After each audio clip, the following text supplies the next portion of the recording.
Wasn't he great? He could go on and on, yeah? I'd like for you to turn to the person next to you, look them in the eye, and I would like you to introduce yourself as an unlimited, infinitely wise, powerful, eternal creator of reality.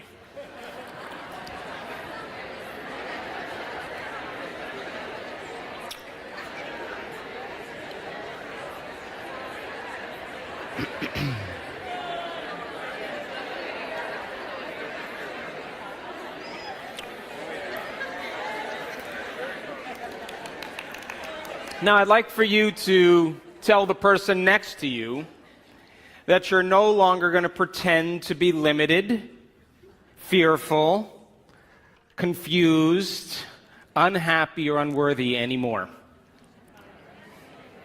Because we pretend that, you know.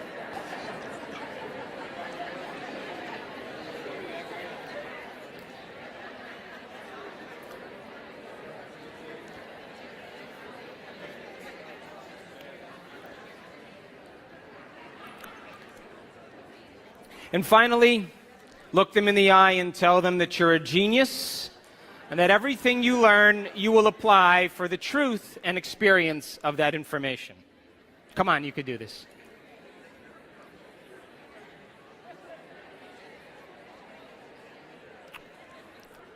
Hi.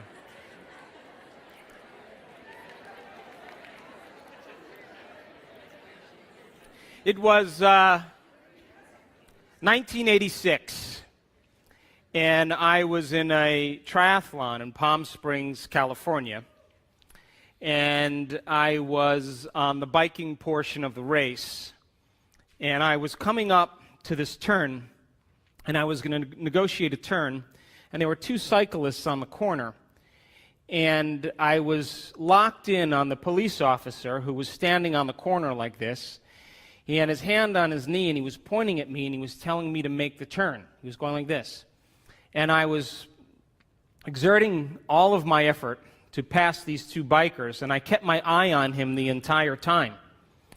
And as I made the turn, he had his back to the oncoming traffic. He wasn't looking to see who was coming, so when I made the turn, there was a four-wheel drive vehicle going about 55 miles an hour that hit me from behind. And it was an 83-year-old woman who had somewhat of slow reflexes.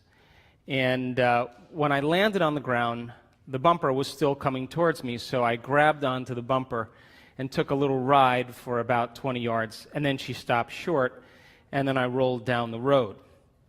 Now, as I laid there on my back, I realized that this just wasn't a sprained strain.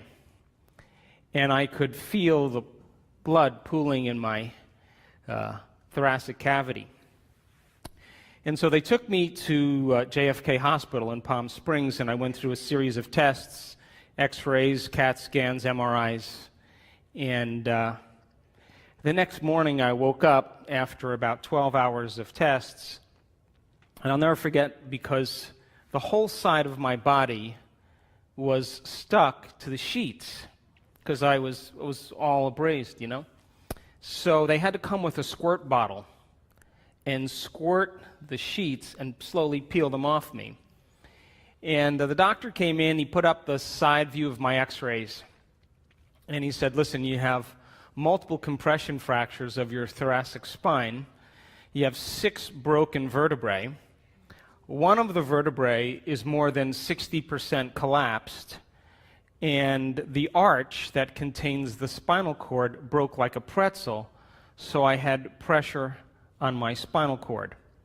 Now, when you take blocks of vertebrae or columns of vertebrae and you compress them when you land on your butt, the bone fragments, the volume of the bones compresses, but the volume has to go somewhere. So in my case, it went back on my spinal cord, and T8, T9, T10, T11, T12, and L1 were all broken. Now, the T8 vertebrae was more than 60% collapsed, and that's where the neural arch was broken. And So he came in and he said, listen, you know, the typical surgery for this is a Harrington rod surgery. And what they do with Harrington rod surgeries is they cut off the back parts of your vertebrae, like they saw them off, and then they put in these long stainless steel rods. In my case, they were over 12 inches long, from the base of my neck to the base of my spine. And then after they screw them in to stabilize the fracture and pull the fragments off the cord, then they cut a little piece off your hip and then they paste it over the top. Now, if I had seen an X-ray of a person or a CAT scan or an MRI of a person with my condition, I probably would have recommended surgery. But this was me. And I couldn't rush off immediately and just agree to having that type of aggressive procedure done on me. So the next day, the chief neurosurgeon from the hospital came in and paid me a visit, and he said, look, you don't really have much choice. You need Harrington rod surgery. Your neural arch is broken. You have bone fragments on your cord. You have some neurological compromise, you know, you have a lot of problems going on here, and we need to do something right away. If you don't have the surgery, you probably won't walk again. So I said, well, does anybody not have the surgery? He said, in my 26 years of doing surgery, I've never seen anybody go against this recommendation. So I decided after that it would be a good idea to return back to San Diego where I lived. And so an ambulance came and took me back to Scripps Hospital. And when I arrived at Scripps Hospital, the medical director of Scripps Hospital was the perfect picture of the physician that your mother would love. He had the salt and pepper hair and the mustache and the lab coat, and he had the stethoscope around his neck. And he just walked in and he locked eyes with me and he said, we have to get you on the operating table right now. And then he said, if it was my son, he would be in there. And he was so credible and so confident that I wanted to believe him. But I said, whoa, I'm just not ready to make that decision right away.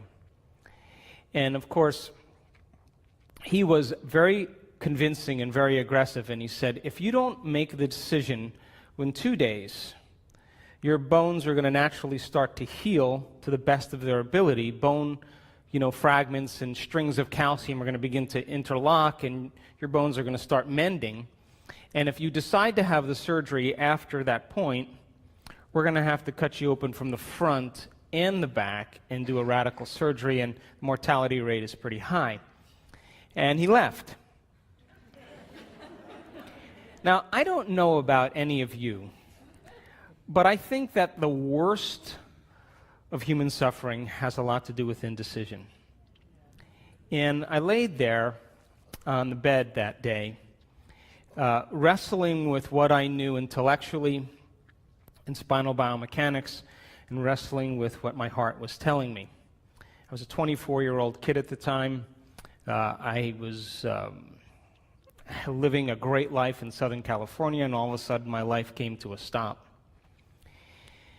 And you know when you're in trouble in your life, when the people around you that are your friends, I had friends that were medical doctors, chiropractors, naturopaths. I had psychotherapists that were my friends, doctors of Oriental medicine. They were all around my bedside. And you know you're in trouble in your life when someone pats you on the shoulder and they say to you, we know you're going to make the right decision. Which really translates into, I am so happy I'm not you. And I could feel their discomfort in the room. And they filed out one at a time. And that night, I wrestled with myself for hours. And I decided that I would get one more opinion from one more surgeon before I made my final decision. And in walks this 6'2", very large man, about 320 pounds, He takes a look at my x-rays and he says, well, listen, we don't have to put 12-inch stainless steel rods in your spine. We can put 8-inch stainless steel rods in your spine and then leave them in for a year and then take them out and then put 6-inch stainless steel rods in your spine. And as he was talking, I was kind of watching him talk, but I kind of faded him out, and I started thinking about spending the rest of my life living on addictive medications and having a handicap. And I thought, well, gosh, I really don't have much to lose here. So I came back and I said, hey, Doc, don't you think that would limit motion in my thoracic spine? And he said, what? You don't have any motion in your thoracic spine. And I kind of glanced over him and I thought, maybe you don't have any motion in your thoracic spine. But I have a whole lot more motion. And I was running a martial arts studio in Pacific Beach, and I had a yoga studio a pretty large yoga studio where we were running classes. And in that moment, something clicked for me. And I knew that that wasn't an option. And so I checked out of the hospital that day without the surgery, and I went to some friends' home. And I made a deal with myself that I would do two things. That I believed in the simple concept that the power that made the body heals the body, and it doesn't happen any other way. That there's an intelligence within each and every one of us. Call it the spiritual intelligence, call it chi, call it universal mind, innate intelligence. There is an intelligence that's giving us life. That your heart beats over 2 gallons of blood per minute, over 100 gallons of blood in 1 hour, over 100,000 times in one day through 60,000 miles of blood vessels, and your vascular system is 3% of your body weight. You lose 10 trillion cells every second. One single cell goes through the order of 100,000 chemical reactions in 1 second. Now multiply that by the 70 or 50 trillion cells that make up your body. So I realized I wasn't going anywhere. I wasn't doing anything. I was laying face down, and I wasn't moving. And I made a deal with myself that if this intelligence was real, I was going to begin to develop a relationship with it, to begin to interact with it, to begin to give it a plan, a template, a design of exactly what I wanted. And if it was a consciousness, and consciousness is awareness, and awareness is paying attention, noticing, so if it's paying attention to me, I'm going to give it a very clear picture. And I'm going to give it a picture that's unpolluted. And I'm going to be completely present with it. Now, when you're present with somebody, they usually know, right? If you're present with your children or your spouse or in a relationship, when you're present with someone, it means you're paying attention and they know that you're present. But you know when someone's not present with you, yes? So I said, look, I am going to give a very specific reconstruction of my spine, and I'm going to start vertebrae by vertebrae, and I'm going to rebuild my entire spine. And if I lose my attention, it's not a complete picture. I'm going to stop and start all over again. Now, it's funny when we are in crisis that we spend the majority of our time focusing on what we don't want instead of what we do want. And I was frustrated and impatient and angry and resentful. And I would start out reconstructing my spine, and I'd move to the next vertebrae, and the next thing you know, I'd be thinking about, should I sell my practice or should I sell my home? And then I would start over again, and then I'd start seeing myself in my future in the worst case scenario. And I was observing the worst outcome instead of the best outcome. And if I was the quantum observer of reality, then I had to become conscious of my unconscious thoughts. And I had to pay attention to my emotional reactions. I had to pay attention to my emotional reactions. And I went through 6 weeks of hell. And it took me hours and hours and hours to reconstruct 6 vertebrae.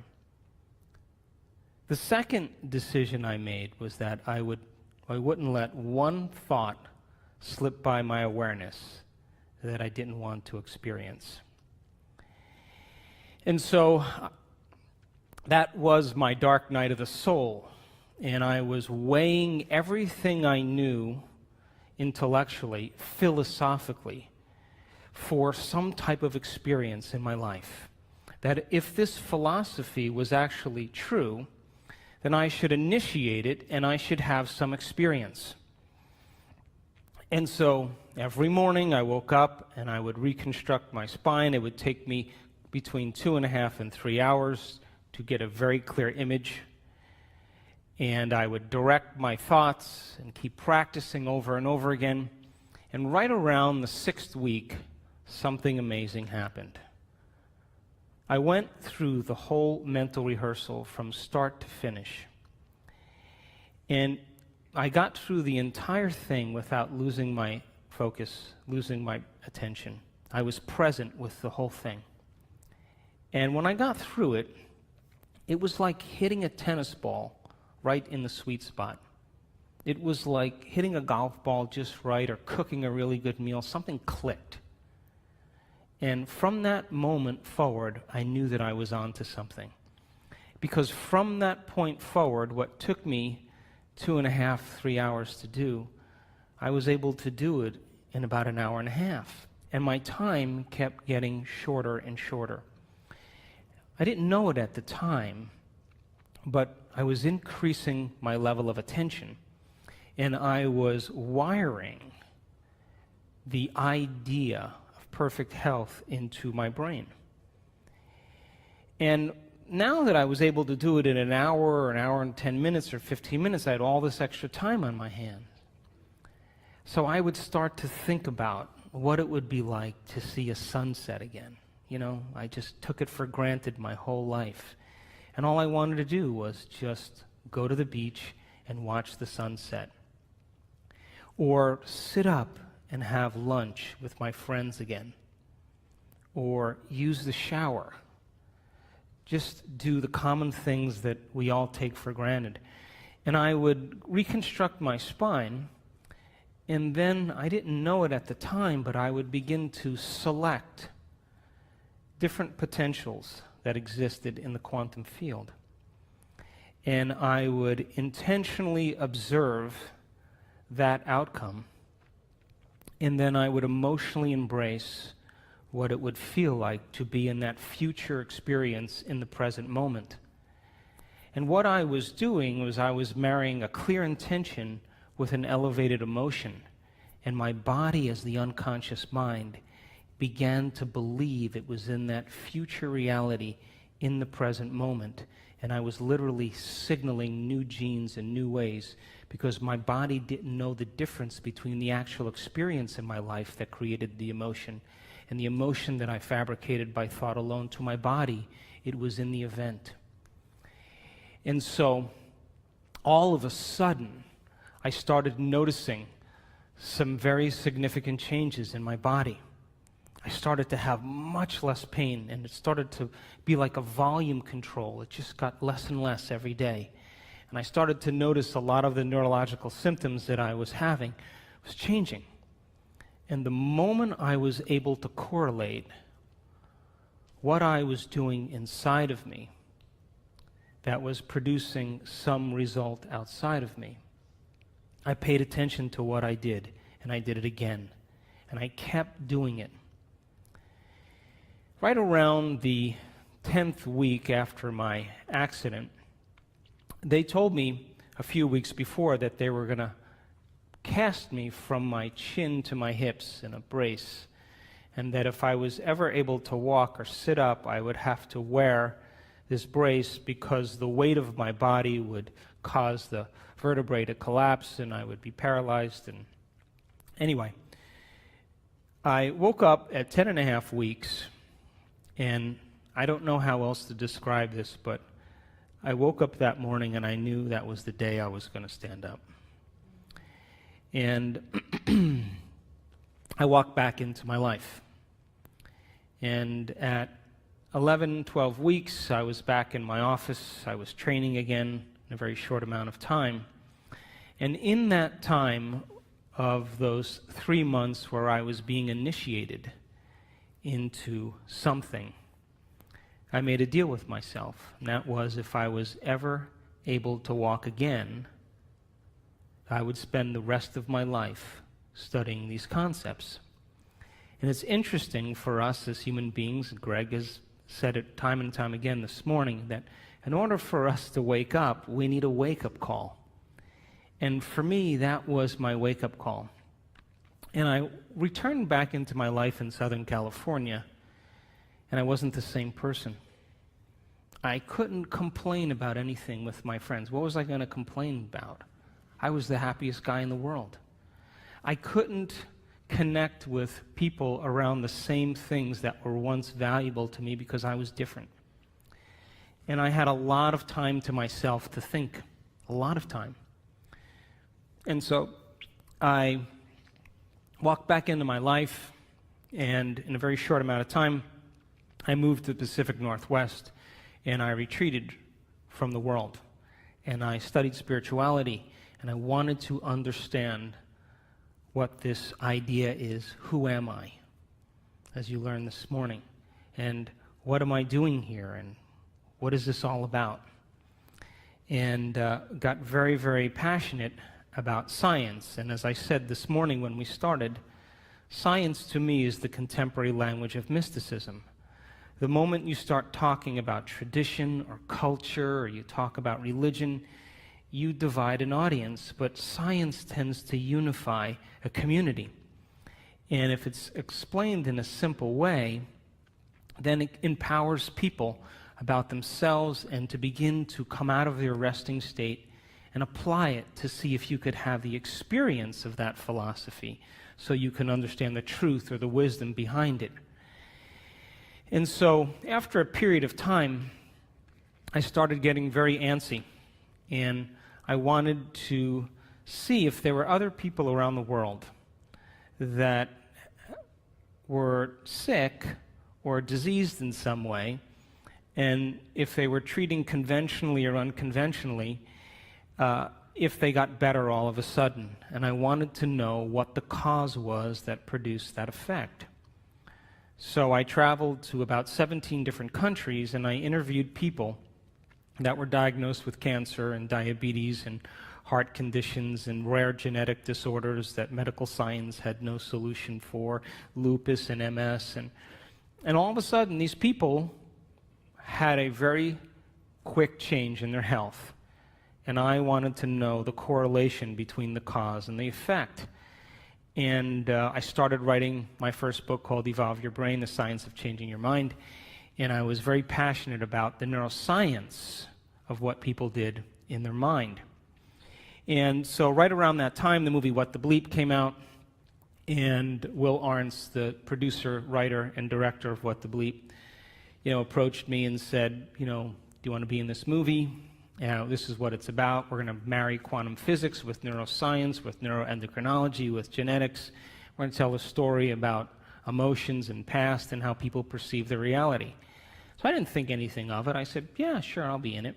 And they kept calling me up after the movie was done, and they kept saying, you're going to be a rock star. And I kept saying, I don't want to be a rock star. They kept saying, you're going to be a rock star. I said, I don't want to be a rock star. And the movie became an overnight sensation around the world. And after the movie, I went through a lot of personal changes, because when you're in a position where you're giving information to people, you have to also separate yourself from the ideal to the world and have the ideal for yourself. And I reached the point where I was so busy that I wasn't actually even practicing everything that I was talking about. So it was an opportunity for me again to separate myself from the world again and start to reevaluate what was important. And so when I wrote and finished Evolve Your Brain, there were 4 principles that I saw that were common to people that had spontaneous remissions from disease. And the first one, of course, was that every single person that I interviewed absolutely knew and understood that there was an intelligence that was giving them life that they had to connect with, that they had to interact with and develop a two-way relationship with, that there is some unseen force, this power within us that's giving us life, and that they took time out of their busy day to begin to interact with it, to give it a plan and a template, and then open their heart and surrender it to a greater mind and ask it to resolve it in a way that was right for them. And they made it very important. Basically, they said, when my will matches your will, when my mind matches your mind, and when my love and appreciation for life matches your love and appreciation for life, you have to answer the call. And so these people were common people. They weren't nuns or monks or priests or rabbis. They weren't scholars. They weren't academics. Some of them were, but most of them were common people just like you and I. And the second thing they had in common is that they understood that it was their own mismanagement of their life and their energy that created their disease, that they were living the majority of their life in a state of pain, in a state of fear, in a state of hostility, in a state of anger. And it was those emotions from past experiences that they were still carrying around with them, and those emotions were driving certain thoughts. And those thoughts were reinforcing certain emotions, and those emotions were driving the same thoughts. And the way you think and the way you feel creates a state of being. And I say that thoughts are the language of the mind and the brain, and feelings are the language of your body. And how you think and how you feel creates your state of being. And so these people got caught up in the cycle of thinking and feeling in the same way for so long that it became their familiar state of being. And they said that they had to break the habit of being themselves. That the redundancy of that cycle of thinking and feeling and feeling and thinking over time conditions your body to memorize that state as well as your conscious mind. And whenever the body becomes the mind, that's called a habit. A habit is when your body is your mind. Now, 95% of who you are by the time you're 35 years old is a set of memorized behaviors and emotional reactions, beliefs and perceptions that function just like a subconscious computer program.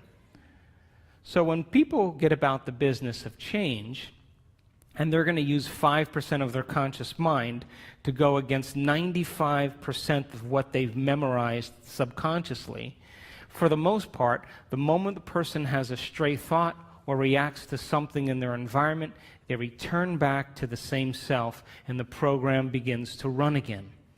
So if a habit is when the body becomes the mind, then to truly change then is to be greater than your body, to be greater than the emotional memories and addictions and habits and behaviors that keep us restrained to the same self.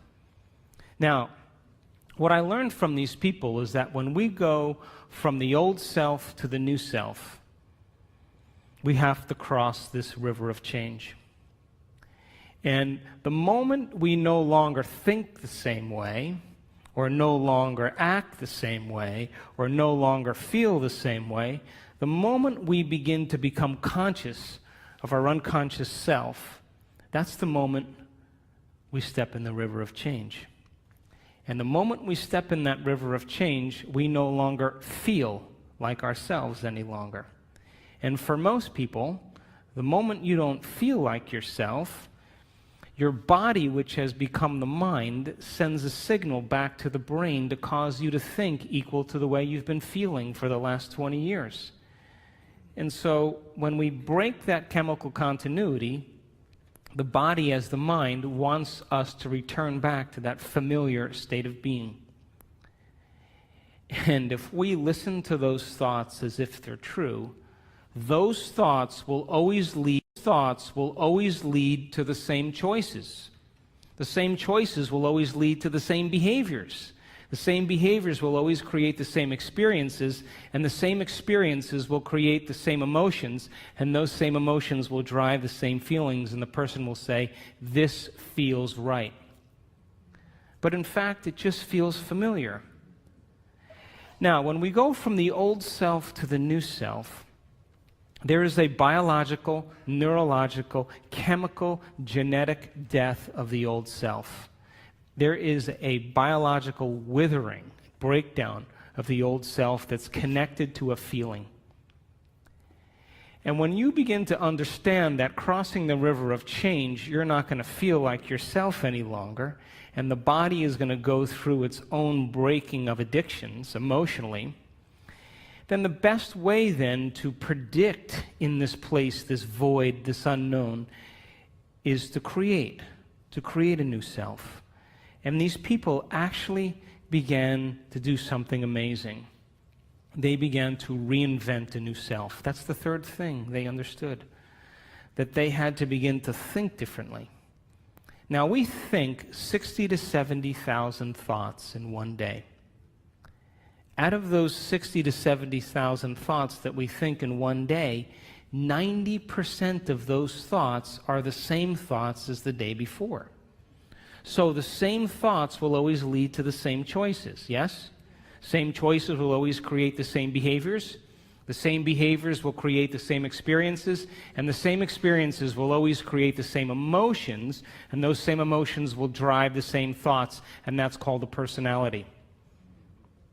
And your personality creates your personal reality. That's it. And your personality is made up of how you think, how you act, and how you feel. So the present personality who's sitting here today has created their present personal reality called their life. Which means then, if you wanted to create a new personal reality, then you would have to start to think about what you've been thinking about, yes? And change it, yes? And you would have to begin to pay attention to those habits and behaviors and become conscious of them, yes? And then you would have to look at the emotions that you've memorized that keep you connected to the past and ask yourself, are these emotions loving to me? And so I realized that most people try to create a new personal reality as the same personality, and it doesn't work.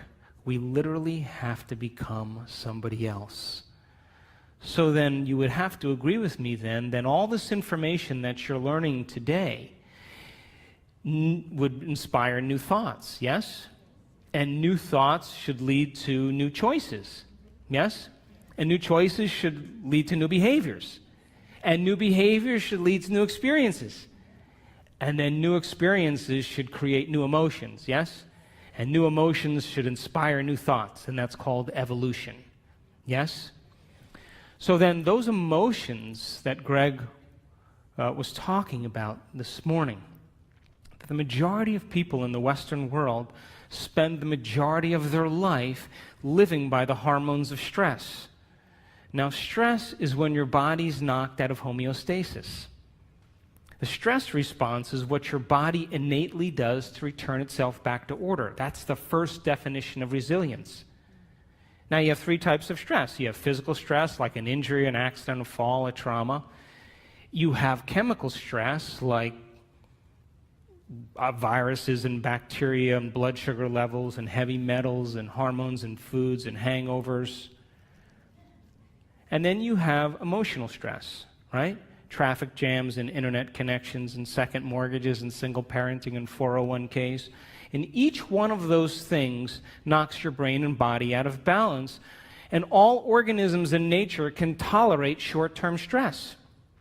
If the deer gets chased by a pack of coyotes, if the deer outruns the coyotes, 15 minutes later it goes back to grazing and the stress is over. Human beings are different. We can turn on the stress response just by thought alone. You can begin to think about some future worst-case scenario, and because the privilege of human beings is that we can make thought more real than anything else, we can focus on that possibility to the exclusion of everything else. And you can knock your body out of physiological balance just by thought alone, and your body, as the unconscious mind, believes it's in that experience in the present moment. And we can unfold past bitter memories that are tattooed in the recesses of our gray matter, and like magic, we bring them to life, and in that moment, it's real. And so the hormones of stress long-term push the genetic buttons that create disease, and no organism can tolerate living in emergency mode for extended periods of time. So then think about this. You can turn on the stress response just by thought alone. How many people have done that? You've done that? It's called being human, right? And we know that the hormones of stress dysregulate and downregulate genes to create disease. So that means then your thoughts can make you sick. So here's my question. If your thoughts can make you sick, can your thoughts make you well? I'm talking to the right audience. So then, the hormones of stress, though, give the body and brain a rush of energy. And it's like a narcotic. It becomes a drug. And people become very addicted to the adrenaline and the stress hormones. And they use the problems and conditions in their life to reaffirm their emotional addiction so they can remember who they think they are. The bad relationship, the bad job, the terrible circumstances, all of that is in place because the person needs that to reaffirm their emotional addiction. Because God forbid they couldn't feel anything. So then if the hormones of stress become like a narcotic, and you can turn on the stress response just by thought alone, then we could become addicted to our own thoughts. How many people are still with me? So then if you become addicted to your own thoughts, when it comes time to change, then you can understand then, just like an addict, the moment you're no longer thinking certain thoughts that are making certain chemicals for you to feel a certain way, and those feelings drive the same thoughts. You know, like if you have an insecure thought, you begin to feel insecure, right? Come on. And the moment you feel insecure, you're going to think more insecure thoughts, yes? And if you keep doing that for 20 or 30 years, it's going to feel pretty familiar, yeah? And then you're going to say, I am insecure. Well, whenever you say, I am anything, what you're saying is you're commanding your mind and body towards a destiny. So if the body has been conditioned to the mind of insecurity, don't you think then the moment you're no longer going to think insecure thoughts and fire and wire those circuits in your brain and then produce the blend of chemicals for you to feel that way, don't you know your body is going to do what? It's going to look back up at your brain and say, hey, I modified my receptor sites for you. We've been doing this for 20 years. I'm counting on those chemicals coming. Now you're just going to stop? And it's going to start sending signals back to the brain. And the hardest part about change is not making the same choice as you did the day before. And so these people understood that their 20 years of hatred, or their 30 years of anger, or their 15 years of fear or insecurity was the very reason that they were sick. And because feelings and emotions are the end product of past experiences, and we can remember experiences better because we can remember how they feel, if the environment signals the gene and the environment produces a chemical reaction, then as long as you're feeling the same way every single day, there's no new information coming from the environment, and you keep signaling the same gene. How many people are with me? So then the emotions of anger and aggression and hurt and hostility and hatred and prejudice and fear and anxiety and insecurity and hopelessness and powerlessness and depression, guilt and shame, those are all familiar emotions to us because we've experienced the events correlated with them. How many people are still with me? And it's those emotions that are derived from the hormones of stress. And if you keep knocking your body out of balance, that imbalance becomes the new balance, and you're headed for some type of disease. And these people began to realize that they had to change that. And when we react to something or someone in our life, there's always a change in our chemical state. We're altered in some way. And if you don't know how to control your emotional reaction to that event in your life, and that chemical refractory period continues for hours or days, that's called a mood. What's wrong with you? I'm in a mood. Oh, really? Why? Thought you'd never ask. Well, this thing happened to me 5 days ago, and I'm living by the same emotional reaction. Now, if you keep that refractory period going on for weeks or months, that's called a temperament. Why is he so angry? I don't know. Why are you so angry? Well, this experience happened to me 9 months ago, and I'm living by the same emotional reaction. One long refractory period. And if you keep it going on for years on end, that's called a personality trait. And most people wear their emotions layer by layer, and they believe that's who they are. And there was an article in Scientific American just 2 months ago that scientists said that 50% of what you say about your past is not true. Because you're not the same person. You make up stuff. And so then, if feelings and emotions are the end product of past experiences, now stay with me. Did Greg say we need to think differently? Yes? So how many people in this audience believe that the way you think has something to do with your life? You do, yes? Okay, so feelings and emotions are the end product of past experiences, yes? You can remember experiences better because you can remember how they feel, yes? So then, if you can't think greater than how you feel, or feelings have become the means of thinking, are you thinking in the future or are you thinking in the past? And as long as you're thinking in the past, what are you creating more of? Quantum model of reality still applies.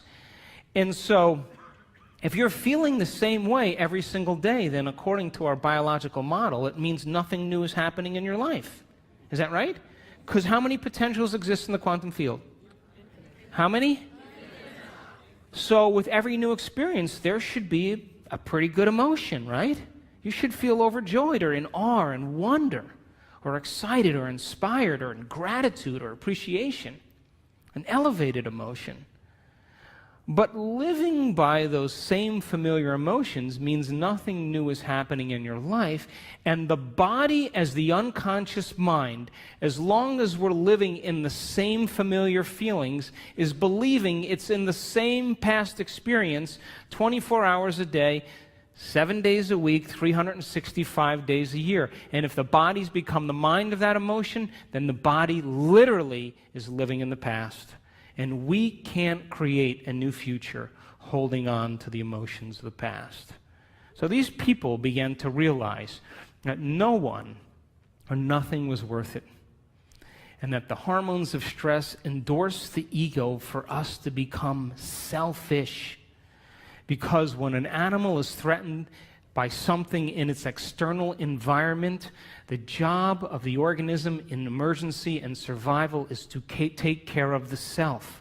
And we identify the self as a body in the environment and in time. When the zebra is being chased by the lion, she's only concerned about 3 things. Her body, like I better take care of this, so I better put my attention on it. The environment, where am I going to go? And how much time do I have to get there? And when you and I live by the cocktail of those stress hormones, we obsess about our bodies, our hairstyle, our face, our weight, our problems, things in our environment, things we have, things we don't have, and we obsess about time. But that's not who you are. Because as long as you're living by the hormones of stress, you're living as a materialist. Because the hormones of stress cause us to believe that the outer world is more real than the inner world. And those hormones absolutely make us feel separate from possibility. Why? Because when you're being chased by a lion, it's not time to create. It's not time to trust. It's not time to learn. It's time for emergency. So the majority of people in the Western world spend the majority of their time preparing themselves for the worst case scenario and protecting themselves from it. They're basically trying to predict the future from the past. And when we get it right, you know what we say, right? You need to hang out with me. See how smart I am? But what happens when it doesn't happen? That's called anxiety. That's called neurosis. It's called insomnia. And so when we live by the hormones of stress and we're defining reality by our senses, we become materialists because we feel separate from possibility, and all of our attention goes on our bodies, the environment, and time. Another way to say that is, from a quantum perspective, the atom is 99.9999% energy and information, and we're putting all of our attention on the particle, and we're missing out on possibility. And so these people had to hit a point of crisis where they finally started taking their attention off their outer world and started to ask themselves some bigger questions. Who am I? What is a greater expression of myself? What would I have to change to be happy? Who in history do I admire that I want to be like? And they began to contemplate and speculate and rehearse who they were going to be if they got better. And the mere process of thinking about who they were going to be began to change their brain. And when you marry a clear intention is a thoughtful process, with an elevated emotion, that's a heartfelt process, you move into a new state of being. And as they began to remind themselves every single day of who they no longer wanted to be, and they reminded themselves every day of who they did want to be, they began to cause their brain to fire in new sequences and new patterns and new combinations. And whenever you make your brain work differently, you're changing your mind. Because according to neuroscience, mind is the brain in action. Mind is the brain at work. So they reminded themselves every day of who they wanted to be, and they began to fire and wire new circuits in their brain that became the very platform of the foundation of who they would become. But here's the point. They said, I'm not getting up from this meditation until I feel like that person. Now, the privilege of being a human being is that we can make thought more real than anything else. And when the thought in their mind became the experience, their heart began to open, and their body, as the unconscious mind, began to believe it was in that new future, in the present moment, and they were literally signaling new genes in new ways ahead of the environment. And as they began to fall in love with themselves and gave thanks before it was made manifest, the emotional signature of gratitude means the event has already happened. And so now they were giving their body a taste or a sampling of the future in the present moment. And every day they did it over and over again. And they were unmemorizing emotions that kept them connected to the old self. And they were reconditioning the body to a new mind and to a new emotion. And that heart of theirs began to open. And they went from selfish to selfless. And they moved from a state of survival to a state of creation. And when they were no longer thinking and feeling in the same way, they moved into the fourth quality. They had long moments where they lost track of time and space. What they were doing in their inner world became so real to them that when they opened their eyes, they thought it would be 20 minutes later, and it was an hour and 20 minutes later.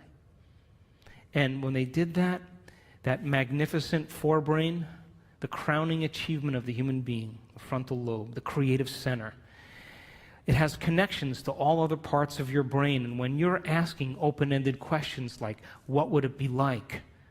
How would it have to be? The frontal lobe, like a great symphony leader, looks out of the landscape of the entire brain and it begins to select different networks of neurons and seamlessly pieces them together to create a new mind. And the moment the brain begins to fire in tandem, the frontal lobe creates a picture. And that picture is called an intention.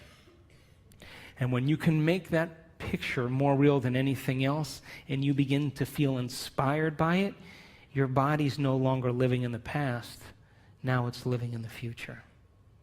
And every day, as they no longer fired and wired the same circuits in their brain and emotionally signaled the same genes in the same way, they were moving into stasis. And then they began to reverse the process. And a new state of being is a new personality. And a new personality creates a new personal reality. So, after I wrote Evolve Your Brain, and after What the Bleep, you know the most common question people asked when I was traveling around the world?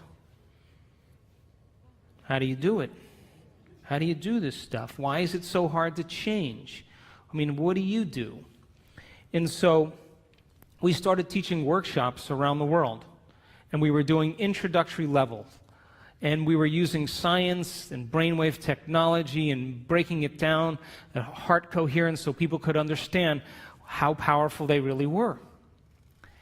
And so we started teaching these workshops after What the Bleep, and for the first year and about 3 or 4 months, guess what happened? Nothing.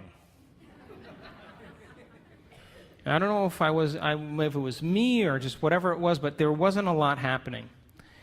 And then after about 1.5 years or so, we started getting these emails. You know, people coming to the events, and the first line of every email was always the same. You're not going to believe this. My 20 years of hatred towards my father, I just decided I didn't want to hate any longer, and my acid reflux went away. What do you know? Did I signal a new gene in a new way? And people started to correlate what they were doing. They were actually practicing it consistently, not as something that they had to do, but something that they wanted to do, because they believed it was possible. And if you knew that you were a creator of reality, that your thoughts have something to do with your destiny, if you knew that on a gut level, would you ever miss a day? Never miss a day. And would you ever let a thought slip by your awareness that you didn't want to experience? And so when we started seeing the feedback started to come in, people started saying, hey, I'm feeling better, things are starting to happen in my life. That was, for me, the most important point in my career, because I knew on some level that we were making a difference in people's lives. And so people around the world started sending in these wonderful emails, and I just was doing these in level 1 intensive workshops, and then after I'd finished the workshop, people would say, can we do another one? I'd be like, okay, we'll do another one. So we did like these level 2s, and then after level 2, someone said, can you do a level 3? And I said, okay, we'll do a level 3. Then after level 3, someone said, can you do another one? I said, I don't think I know anything else. But we kept doing them. I kept learning, and we were in Seattle a couple years ago, and we did a progressive workshop. And there was a lady with MS whose wheelchair, her motorized wheelchair, broke down. And she came anyway. And by the end of that event, she was walking across the room unassisted with no limp, and the motor functions in her leg came back. Now, I have to tell you, I was more surprised than anybody, because now I knew that we were signaling new genes in new ways in real time. We could talk about genes forever, but your genes are a library of potential. They're a library of possibility. They're a parts list. And when you begin to do something differently, when you begin to think something differently, when you begin to experience something differently, when you begin to emotionally embrace something differently, you're literally changing your genetic expression. And when you turn on new genes or activate new genes, those genes turn on to make new proteins. So then People were literally turning the genes off or down-regulating the genes that had to do with their disease and up-regulating new genes right in their meditation, and their body began to change before our eyes. We did another event then, a few months later, and another lady with MS was dancing around the front of the room. Now, there's a scientific part of me that I just couldn't overlook this. And I became very, very passionate about this idea called information to transformation. And I said that if it's happening in real time, people are doing amazing things, common people just like you give them information, really profound information that has to do with the truth of the way reality really is. And you begin to have them share that information where they can repeat it. They're wiring it in their brain. Would you agree? If you can repeat something, it's in there, yes? The latest research that was done by Kandel, the Nobel Prize laureate, he said that when you learn a new bit of information, you double the connections in your brain in certain areas from about 1,300 to 2,600 new connections. As a matter of fact, every time you learn something new, you're making a new connection in there. That's what learning is. So he saw that you increase the number of connections in your brain just by learning a few bits of information, but if you don't revisit that information and review it, those connections prune apart within hours, within days. So it's important then for students to be able to learn the information and then repeat it. And then that information, then there should be some instruction, and to demystify it so that they can understand that they can have a new experience. And that new experience should produce some type of transformation. And if it's happening in real time, we should measure that transformation in our seminars. And if we can measure that transformation and begin to interpret it, synthesize it, all of that information then that we've measured is more information to teach transformation better.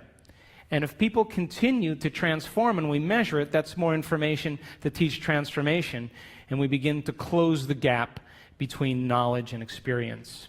How many people are with me?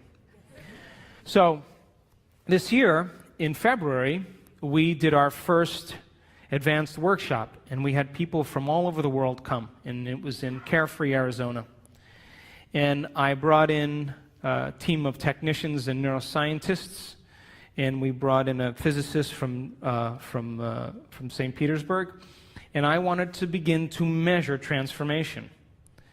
And we measured the energy field of the room, because everybody says, oh, wow, the energy was really great in the room. Well, I wanted to see if there were physical changes taking place in the room. I wanted to measure the energy field around people's body. That if photons become excited and you begin to experience elevated emotions, emotions are just energy. And as Greg talked about, the coherence that's created from an elevated emotion broadcasts a signal into the field that is, feet to meters wide.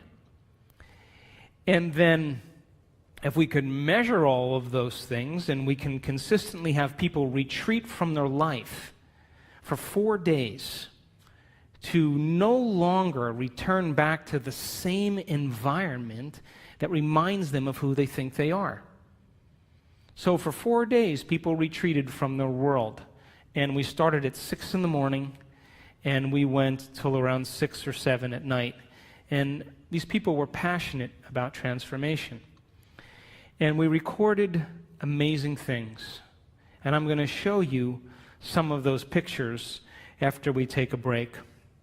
But it begs the question then, if your personality creates your personal reality, and you walk back into your life every single day, and you see the same people, and you go to the same places, and you do the same things at the exact same time, then it's your external environment that's turning on different circuits in your brain, causing you to think equal to everything that you know. And as long as your same environment reminds you of who you are, and you're thinking equal to your environment, then your personal reality is creating your personality. And there's a dance between the biology in your inner world and the experience in your outer world, and that tango is called karma. So then to change then, is to be greater than your environment, to be greater than the conditions in your world, to be greater than the circumstances in your life. And every great person in history knew this, whether it was William Wallace or Mahatma Gandhi or Joan of Arc or Martin Luther King, the Wright brothers, to have a vision, an idea, a dream, and to be, or Joan of Arc or Martin Luther King, the Wright brothers, to have a vision, an idea, a dream, and to begin to no longer keep doing the same things, as Greg said, because all of the adversity in our life is to initiate us into greatness. It's to call out something greater in us. And so these people retreated from their life for 4 days, and they took away the constant stimulation that reminded them of who they were long enough to change their brain and body to be ahead of their environment. And so we measured some amazing things in these people. We saw people with chronic diseases all of a sudden have normal bodies again. We've had people in our work that were diagnosed with rare genetic disorders. My thinking was, if I knew the things from the people that had spontaneous remissions that I studied, what those commonalities were, we should be able to reproduce them, right? So that's why we developed the model of transformation in our workshops. I just did what people already knew how to do and just used the science to explain it. But we had to get people to reproduce it, because anything that's repeatable is a scientific law, or verges on a scientific law. So I wanted to see if we kept doing it, if we were able to produce some type of consistent change. And we started to see some pretty amazing things take place. We did a second event in July of this year, and we partnered with HeartMath Institute, and people wore the monitors for 24 hours, and we were measuring heart coherence with brain coherence. And I'll show you some pictures of some amazing people. That sustained heart coherence for hours. It became a skill. As Greg said, once you know how to do it, you know how to do it. So when we live by the hormones of stress and all of the energy goes to these hormonal centers and away from the heart, of course the heart is going to be the first organ that's starved of energy. And when we live by the hormones of stress, we will always try to force the outcome. We'll always try to push and make it happen, because we are matter trying to change matter.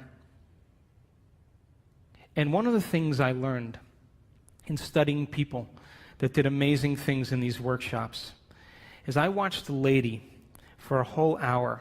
I watched her brain on the scan, and her brain was working so hard. And as I watched it over and over again, watched it over and over again, watched it over and over again, the more she tried to change, the worse her brain got. And I went up to her afterwards and I said, how was that for you? And she said, I had the worst meditation of my life. And something clicked in me in that moment, and I knew that most of us, we try to use our brain to change our brain. We try to use the ego to change the ego. We try to use the program to change the program, and it only endorses it.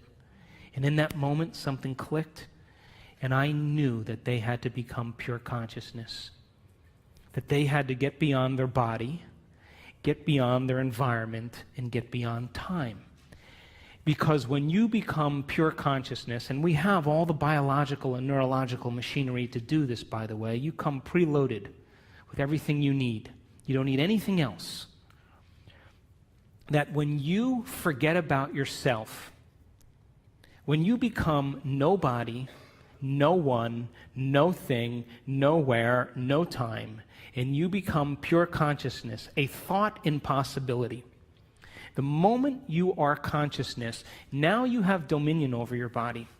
Now you can change something in your environment, and now you can create some future time. And the moment we saw people become pure consciousness, and we will talk about that after the break, the brain naturally gets organized. The hormones of stress, when we are under the gun of the fight or flight nervous system, the brain and the heart move out of rhythm. It's like a group of people playing the drums all at the same time with no rhythm. It's noise. And that's what happens to the neural network in the heart and the neural networks in the brain. And they actually, if you saw the brain on a functional scan, it begins to compartmentalize. Different compartments of the brain are no longer communicating with each other because different communities are saying, hey, it's not a time to communicate now. There's a tiger on our back here. We got to run. And so the long-term effects of stress causes the brain to move into what's called high beta brainwave patterns, like driving your sports car in first gear. And different compartments of the brain no longer communicate with each other. And if you were to measure that on a brain scan, it's very erratic patterns. The moment you become pure consciousness, you forget about yourself. That's my definition of creation. The moment that happens, the brain goes, thank God he's out of the way. Now I can get organized again. The operator is finally gone for a few minutes. And we started in that event, in that February event, teaching people how to become pure consciousness. And when that happened, we saw their hearts get highly coherent. We saw their brains get highly coherent. And it's kind of an irony. If you want to change something about your body, you got to forget about your body. You want to change something, problem in your life, you got to forget about your life. You want to create some future time, you have to forget about time. And you have to become no face, no gender, no profession. You have to become pure consciousness. And we saw it over and over again that 91% of our people that had their brains scanned in our first event had a more than 80% change in their brain for the better. And there was no drugs, there was no, therapies. They just went through the process of observing their thoughts and becoming conscious of their unconscious thoughts because they're no longer being distracted by their environment. Pay attention to their behaviors and their actions and look at the body as the mind and the emotions and master that. In the first day, the energy in the room, we measured it. Guess what happened to it? It went down. Because people who are breaking all their emotional ties to their known familiar life. But when we went to that next day and they became pure consciousness, the energy in the room began to rise. And when we saw that, it was miraculous. And we measured the energy as it began to continuously improve. And when we did our event in July, we started seeing people having enormous amounts of energy that were stored in their body travel up through their heart and into their brain.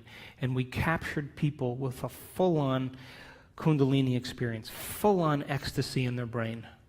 And they were common people just like you.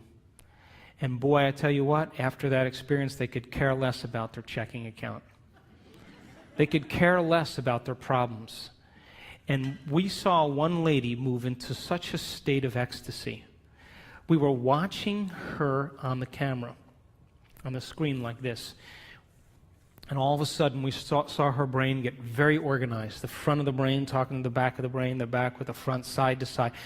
Strong level of coherence. And all of a sudden, she went into this high consciousness state called gamma brainwaves. And gamma brainwaves is super consciousness. And I looked at that screen, and I looked at the neuroscientist, and I looked at him again, and I said, I think she's in ecstasy. And we turned around, and she had tears running down her face. She was so connected to something greater. She didn't want the experience to end. I'm going to show you pictures of her brain. She wanted the moment to elongate. She felt so connected, and all of a sudden, when that posterior pituitary turned on and released all that oxytocin into her brain, guess what it did to the amygdala where all the stress circuits are? It anesthetized, it shut down fear, it shut down hostility, it shut down sadness. Those circuits are turned off when oxytocin is like that. And the heart begins to open its vascular channels and motility increases, and she feels connected to something greater. And she would never try to force the outcome in that moment. She's already connected to the outcome. She's trusting in the outcome. And we saw it with more than one person. And so the concept of information to transformation is to empower you that it's possible, that all of this information and science and everything that's coming out right now is for us to do something with. And this is a time in history where it's not enough to know. It's a time in history to know how. And when you give common people the opportunity to understand the truth about themselves, and then you inspire them to go out and try it, like a scientist. Hey, I'm going to change the way I think and feel. I should see some effect in my life. And the moment I can correlate the feedback in my life with what I did, I'm going to do it again. And so we've had people around the world heal themselves of all kinds of conditions. We've had people win the lottery. We've had people create new opportunities for themselves, because nobody is so special to be excluded from this phenomenon. And the phenomenon is that you are a creator.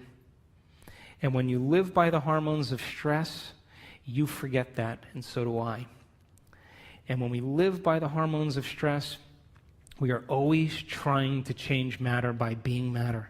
We're being a brain trying to change a brain. We're being matter trying to change something in our life.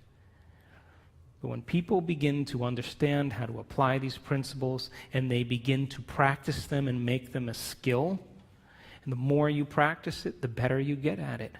So think about this.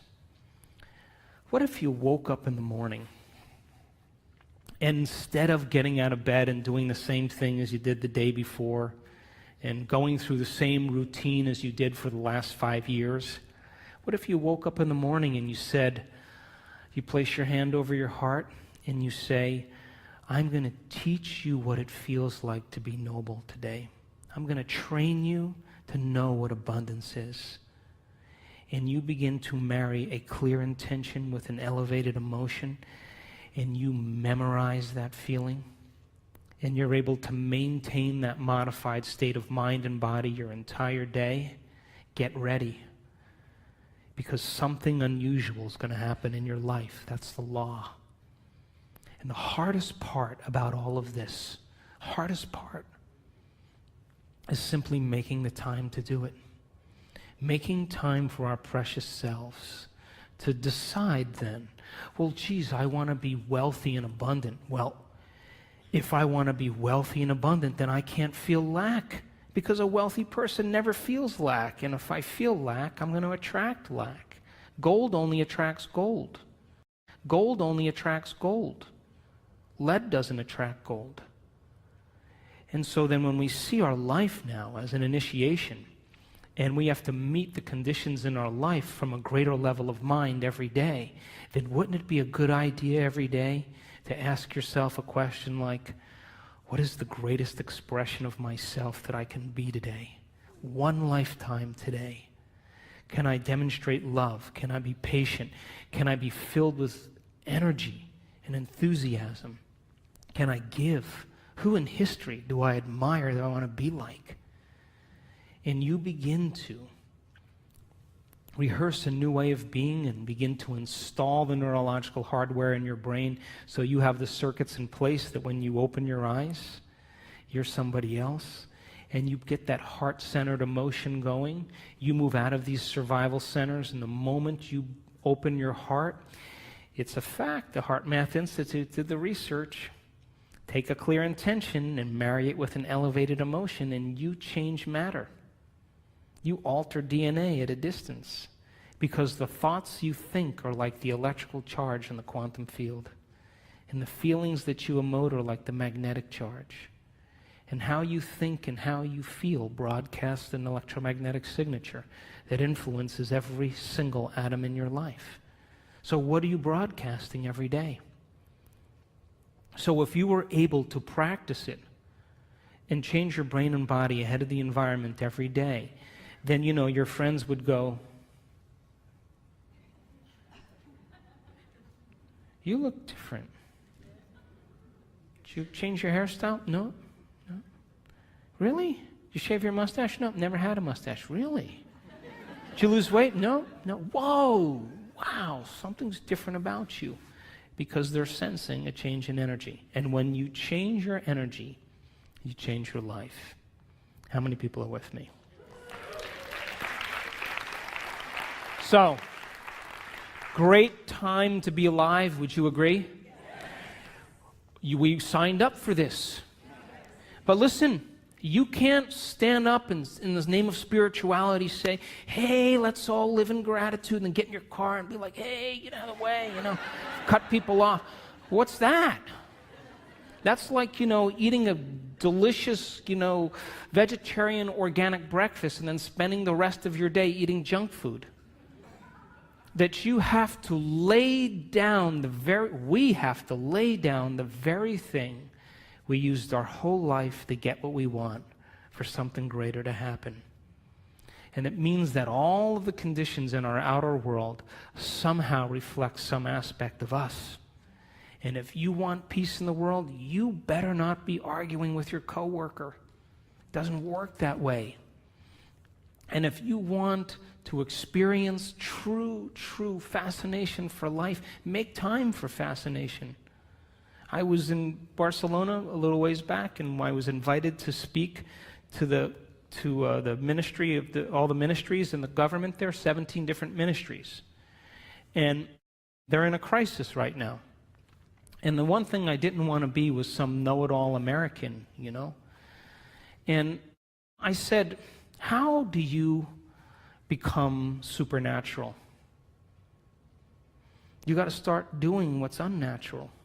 When there's a crisis and everybody is in lack, that's the time to give. When everybody else is in fear, that's the time to demonstrate courage. When everybody else is hostile and judging, that's the time to show compassion. And if we can continuously do, over and over again, what is so unnatural, sooner or later will become supernatural. Wouldn't you agree? So then if you're working on your anger and your frustration, and I'm working on my fear and my anxiety and my judgment, and I'm taking care of me and you're taking care of you, then everybody was doing that, we would sooner or later start to see some change in the world. Yes? So then we have to begin to start somewhere. And the place we start then is looking within and beginning to look at some of those emotions that keep us anchored to the past, that literally begin to break us down. And if a person can move into an elevated state of being every day, and they understand that they're signaling new genes just by doing that, just by doing it. If you have that understanding, you will produce greater results. You take a group of hotel maids from Latin America, and you watch them in one day move mattresses around and move beds and move furniture, and you follow the amount of activity they do, and you watch how much they eat. They did this experiment. They found that all of these maids were actually burning more calories than they were eating, and they were actually surpassing the Surgeon General's requirement for exercise. So they divided the maids in two categories, and they told the one group of maids, hey, you know what? Exercise is really good for your heart. You know what it does? Not only is it good for your heart, but it also lowers your body fat index, and it shrinks your waist, and gave them all these benefits of exercise. 1 month later, guess what happened? Maids were doing the exact same thing that they were always doing, but they lost weight, the heart rate went down, they had a smaller waist size, lean body mass went down. Why? Because they had intention behind what they were doing.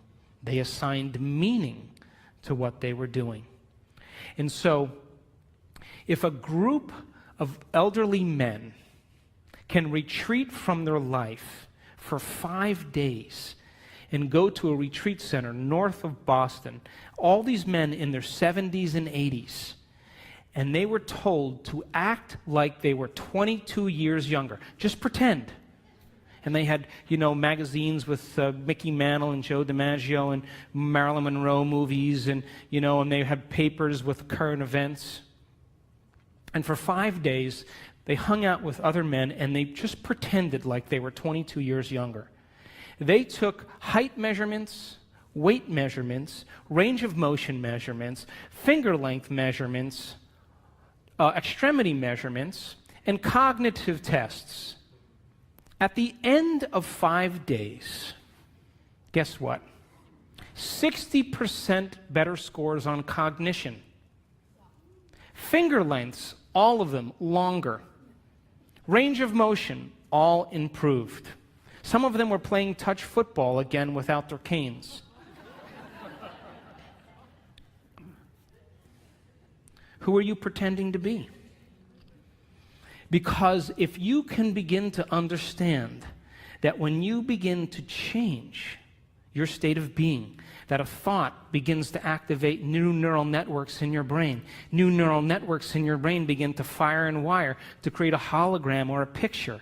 That hologram or picture signals the limbic brain to make neuropeptides.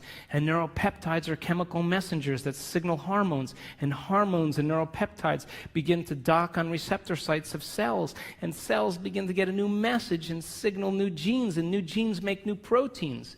And new proteins means the expression of life. And the expression of life is equal to the health of your body.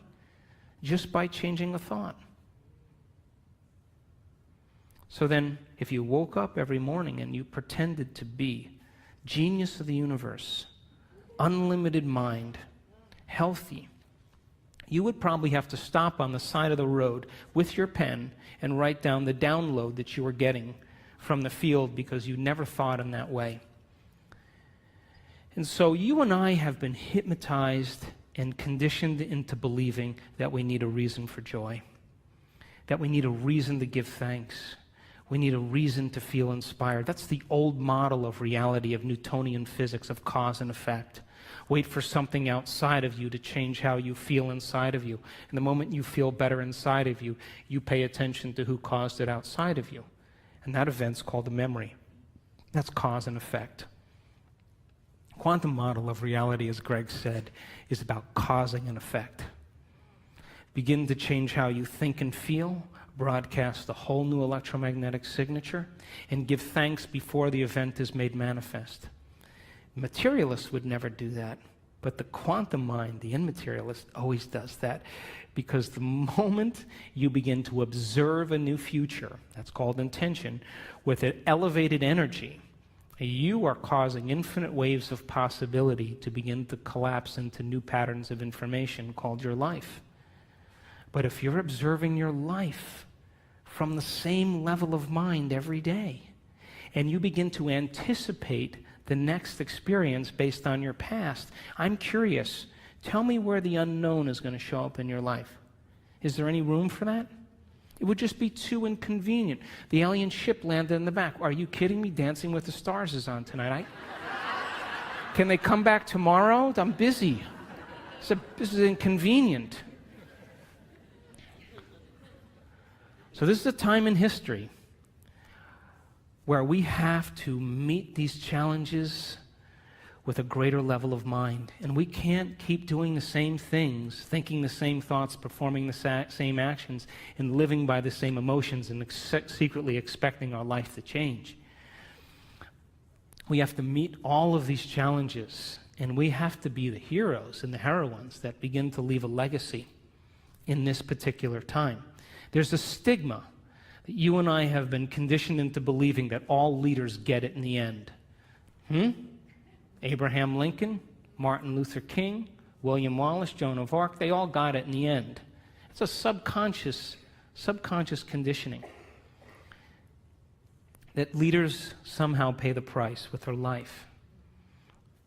You ever see a group of birds that all move in the same direction? You ever see the fish that all swim in the same? If you study that phenomenon in biology, that's called emergence. You would think that there's a leader, like it's a top-down phenomenon. Turns out there's no leader. It's a bottom-up phenomenon. Everybody is leading. There's one mind, one consciousness. So you can't take out all leaders if everybody's leading now, could you? So this is a time in history where emergence is the model, that we have to lead by example. And all of this information is to empower you to understand that it's possible.